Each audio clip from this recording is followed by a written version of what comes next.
નમસ્કાર મિત્રો દેશ અને દુનિયાના સુપરફાસ્ટ સમાચારમાં તમારું સ્વાગત છે। સૌથી મોટા સમાચાર સામે આવી રહ્યા છે મહેસાણાથી।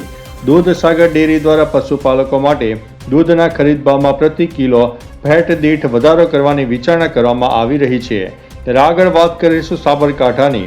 હિંમતનગર માર્કેટ યાર્ડમાં ઘઉં અને રાયડાની મબલખ આવક થઈ છે। ભાવમાં સ્થિરતા જોવા મળી રહી છે। આગળ વાત કરીશું અરવલ્લીની। મોડાસામાં ચૂંટણી ફોર્મ ભરવાના અંતિમ દિવસે ભાજપ અને કોંગ્રેસના ઉમેદવારોની રેલીઓનું આયોજન કરવામાં આવ્યું હતું। ત્યારે આગળ વાત થશે આણંદની।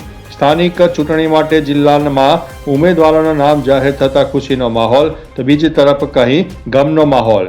ભાજપ દ્વારા નવા ચહેરાઓને પ્રાધાન્ય આપવાની કોશિશ છે। ત્યારે આગળ વાત થશે ખેડાની। નડિયાદમાં ગરમીનો પારો 39 ડિગ્રીને પાર। બપોરના સમયે બજારોમાં કર્ફ્યુ જેવો માહોલ સર્જાયો છે। ત્યારે આગળ વાત થશે પંચમહાલની। પાવાગઢ મંદિરે ચૈત્રી નવરાત્રી બાદ પણ ભક્તોનો ભારે ધસારો, સુરક્ષા વ્યવસ્થા સજ્જ કરવામાં આવી છે। આગળ વાત કરીશું દાહોદની।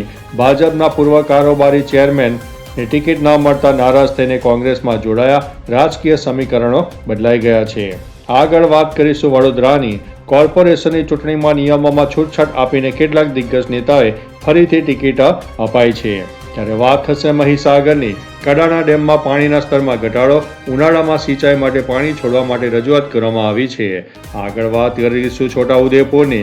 આદિવાસી પંથકમાં હોળી બાદ હવે સ્થાનિક મેળા અને ચૂંટણીના પ્રચારની ધૂમ મચી ગઈ છે। ત્યારે વાત થશે જામનગરની। રિલાયન્સ ફાઉન્ડેશન દ્વારા વનતારા પ્રોજેક્ટમાં વન્યજીવોના સંરક્ષણ માટે નવી પહેલ કરવામાં આવી છે। આગળ વાત થશે જૂનાગઢની। ગિરનાર પર પવનની ગતિ ઓછી થતાં રોપવે સેવા ફરીથી શરૂ કરવામાં આવી છે। ત્યારે વાત થશે અમરેલીની। ધારી અને ખાંભા પંથકમાં સિંહોના વસવાટ નજીક મારણની ઘટનાઓ દિવસે ને દિવસે વધી રહી છે। આગળ વાત કરીશું ભાવનગરની। અલંગ શીપ બ્રેકિંગ યાર્ડમાં લોખંડના ભાવમાં તેજીનો માહોલ અને તેજી આવતા વેપારીઓમાં ઉત્સાહ જોવા મળ્યો છે। ત્યારે વાત થશે મોરબીની। સિરામિક ઉદ્યોગમાં ગેસના ભાવમાં રાહત મળતા ઉત્પાદન ક્ષમતામાં વધારો થયો છે। ત્યારે વાત થશે દેવભૂમિ દ્વારકાની। દ્વારકાધીશ મંદિરે 56 ભોગના મનોરથની તૈયારીઓ પૂર્ણ। યાત્રિકોનો ભારે પ્રવાહ જોવા મળી રહ્યો છે। આગળ વાત થશે સુરેન્દ્રનગરની।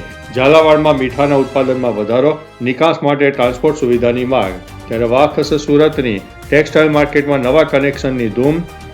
મેટ્રો રેલના કામને કારણે ટ્રાફિક ડાયવર્ઝન કરવામાં આવ્યો છે। આગળ વાત થશે ભરૂચની। અંકલેશ્વર જીઆઈડીસીમાં કેમિકલ કંપનીમાં સામાન્ય આગની ઘટના બની, કોઈ જાનહાનિ નહીં। આગળ વાત થશે વલસાડની। હાપુસ કેરીની સિઝન શરૂ થતાં બજારમાં આવક વધી રહી છે। શરૂઆતી ભાવ અત્યારે ઊંચા જોવા મળ્યા છે। તો ચાલો મિત્રો, ફરીથી દેશ અને દુનિયાના સુપરફાસ્ટ સમાચાર લઈને મળતા રહીશું। ત્યાં સુધી અમને રજા આપશો। નમસ્તે।